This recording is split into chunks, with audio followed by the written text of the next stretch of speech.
अस्सलाम वालेकुम, मैं हूं अली रहमान और आप देख रहे हैं ट्यूटोरियल्स टाउन। आज की क्लास में हम एक छोटी सी सीरीज़ स्टार्ट कर रहे हैं जिसमें मैं आपको बहुत सारी टाइप्स के कैरी कैचर्स बनाना सिखाऊंगा।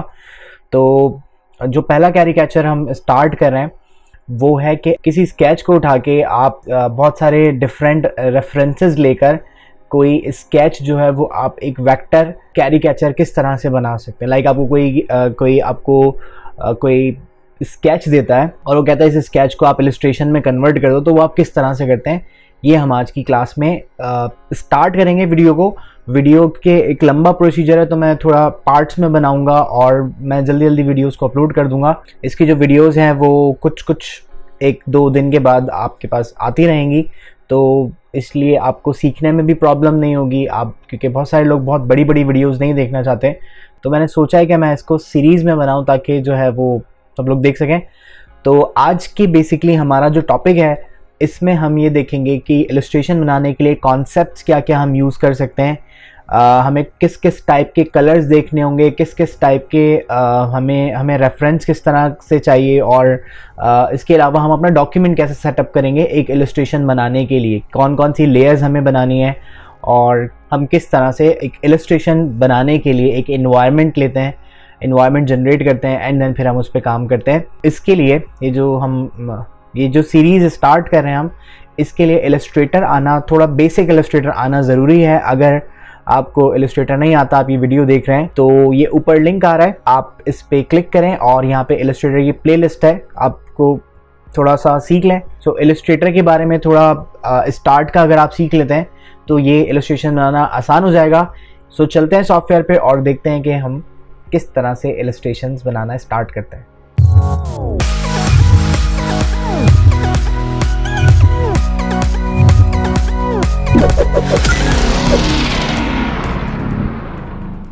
सबसे पहले देखें, जब भी आप कोई वेक्टर इलस्ट्रेशन बनाते हैं तो आपके पास एक रेफरेंस इमेज होनी चाहिए। तो हम क्योंकि अभी स्केच से बना रहे हैं तो हम स्केच लेंगे कि यहाँ पर लेयर्स पैनल आपके सामने आपको रखना है। तो मैं F7 प्रेस करता हूँ। आप में से बहुत सारे लोग लेयर्स पे काम करते हैं और ये बंद कर देते हैं। ये बंद नहीं होना चाहिए। आप जब को काम ही आपको लेयर्स का, तो आपके सामने यहाँ पे आपको रखा हुआ चाहिए ये कि आप कौन सी लेयर्स ले रहे हैं। ये चाहे आप इसको यहाँ बाहर निकाल के साइड में रख लें, लेकिन लेयर्स पैनल आपकी आंखों के सामने होना चाहिए।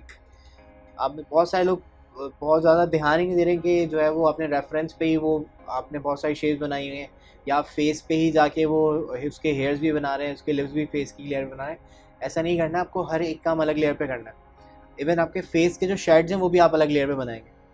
ठीक है, तो मैंने एक लेयर सेलेक्ट कर ली और यहाँ पर अच्छा कुछ बातें समझ लें कि जब भी आप कोई इमेज देखते हैं, जो भी आपको इमेज एक 3D लुक में नज़र आती है, या अगर किसी ऑब्जेक्ट की आपको फॉर्म नज़र आ रही है, सही, जो भी आपकी कोई 3D फॉर्म नज़र आ रही है, तो वो मैंने आपको स्टार्टिंग के क्लासेस में बताया था कि जब भी आप किसी चीज़ में वॉल्यूम एंड मास क्रिएट करना चाहते हैं तो आपको शेडिंग करनी पड़ेगी।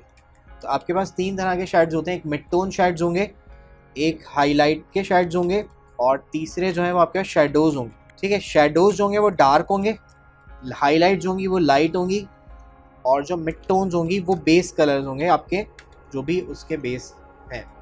जैसे आप हम कोई इमेज बनाते हैं, ओरिजिनल इमेज से जब हम बनाएंगे तो उसमें तो हमें बहुत आसानी से मिल जाएंगे। स्केच में बहुत ज़्यादा शेड्स नहीं होंगे, क्योंकि वो स्केच पर डिपेंड करता है कि वो किस टाइप का स्केच है। उसमें शेड अगर बहुत ज़्यादा हो तो आपको बनाने पड़ेंगे, और बहुत ज़्यादा शेडिंग नहीं है तो हम उसी को फॉलो करेंगे, उसके शेड्स को। सही। सो इस पिक्चर में अगर आप देखें तो इसमें आपको नोज़ नज़र आ रही है, आइज़ नज़र आ रहा है, लिप्स नज़र आ रहे हैं। आपको पता चल रहा है लिप्स के अंदर भी कुछ पार्ट है, वो सब आप कैसे देख पा रहे हैं? इन शेड्स की वजह से। ये शेड्स हैं, ये हाईलाइट है। अब आपको पता है हाईलाइट है, बाहर की तरफ पार्ट है, तो इसके ऊपर लाइट पहले पड़ेगी और अंदर जाते जाते, क्योंकि ये वाला जो पार्ट होता है लिप्स का, वो अपर लिप में, तो ऊपर होगा, तो ऊपर से अगर लाइट आ रही है तो यहाँ तक लाइट नहीं पहुँच पा रही, इसलिए शेड्स बन।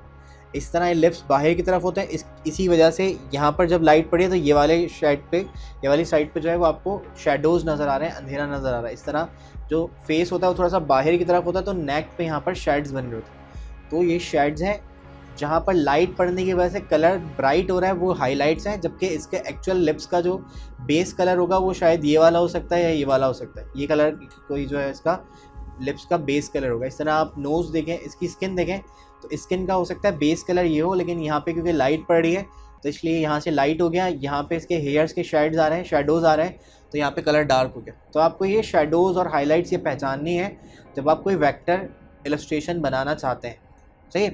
अब वो सबकी ऑब्जर्वेशन अलग अलग होती है, लेकिन आप जितनी भी ऑब्जर्व करके पिक्चर्स में शेड्स बनाएंगे वो बन जाती है तकरीबन उस जैसी, सही। क्योंकि आप इलस्ट्रेशन बना रहे हैं, वो ओरिजिनल जैसी बिल्कुल नहीं लगेगी, लेकिन हाँ फील होता है कि हाँ ये इस बंदे की या इसकी इलस्ट्रेशन है। तो हम क्योंकि अभी स्केच से बना रहे हैं तो मैं यहाँ पे कोई स्केच लूँगा। तो ये मेरे पास बहुत सारे स्केचेस हैं, इसमें से कोई एक मैं चूज़ कर लेता हूँ जो मैंने बनाया ना हो। तो ये फेस के मिनिमलिस्टिक स्केचेस हैं, बहुत ज़्यादा शेड्स वाले नहीं हैं। तो इसमें हेयर्स भी हैं, आइज़ भी हैं और लिप्स, टीथ, सब कुछ। तो सबसे पहले आपको ड्रैग करना है या प्लेस करवा दें इलस्ट्रेटर से। मैंने ड्रॉप करवा दिया और यहाँ पर मुझे इसको क्रिएट करना। एक ये रेफरेंस चाहिए, बट इसमें मैं कलर्स कौन से करूँगा, इसके हेयर्स में कौन से कलर्स होंगे, इसके जो ड्रेस है उसमें कलर्स कौन से होंगे, लिप्स में, आइज़ में, उसके लिए आपको एक और रेफरेंस चाहिए। ये मैंने रेफरेंस की लेयर बनाई और वो रेफरेंस मैं बाहर रखूँगा। उसमें सिर्फ मुझे कलर्स पिक करने हैं क्योंकि हमारे स्केच के पास कलर नहीं है। और इसको एम्बेड भी कर लीजिएगा ताकि ये पिक्चर आपकी फ़ाइल के साथ ही मूव हो, कहीं आप कॉपी कर रहे हो या किसी को दे रहे हो, पेस्ट कर रहे हो। और सबसे पहले अपनी फ़ाइल को कॉपी करें क्योंकि एक थोड़ा बड़ा काम है। अगर लाइट वाइट चली जाती है या सॉफ्टवेयर हैंग होता है, आपको बंद करना पड़ता है, तो आपकी पूरी फ़ाइल जो है वो डिस्ट्रॉय नहीं हो, इसलिए आप जो है वो इसको एक बार सेव करके रख लें, ठीक है। सो एक और रेफरेंस जो कलर्ड इमेज होगी, एक रियल इमेज होगी और वो किसी जो है फीमेल की ही मैं सेलेक्ट कर लेता हूँ जिसके कलर्स मुझे चाहिए हूँ। मैं यहाँ से कोई भी आप इमेज देख सकते हैं। तो ये पिक्चर मैंने सेलेक्ट कर ली, ये रेफरेंस होगा। आप कोई भी पिक्चर ले सकते हैं, पिक्चर बहुत बड़ी है तो मैं इसको छोटा सा करके, इसको हमें बनाना नहीं है, हमें सिर्फ इसमें से कलर्स ले लें, पिक करने कलर्स। तो यहाँ बहुत छोटी सी करके आप इसको रख लें या बड़ी भी, लेकिन ये आपके आर्टबोर्ड से बाहर हो क्योंकि हमें उसको दिखाना नहीं है, हमें ये वाली बनानी है। और इसको चाहे तो एम्बेड कर लें, मैं नहीं कर रहा हूँ क्योंकि ना ये फाइल बहुत हैवी है, थोड़ी हैवी फाइल है। ये दोनों रेफरेंसेस मैंने रेफरेंस फाइल लेयर पे रखे और इसको लॉक कर दिया बस। इस पर और तीसरी कोई चीज़ नहीं होनी चाहिए। आप लोग इसी को खोल के और फिर बना रहे हो तो इसके ऊपर वो गलत तरीका है। बस ये रेफरेंस बंद करूँगा तो ये रेफरेंस बंद हो जाए।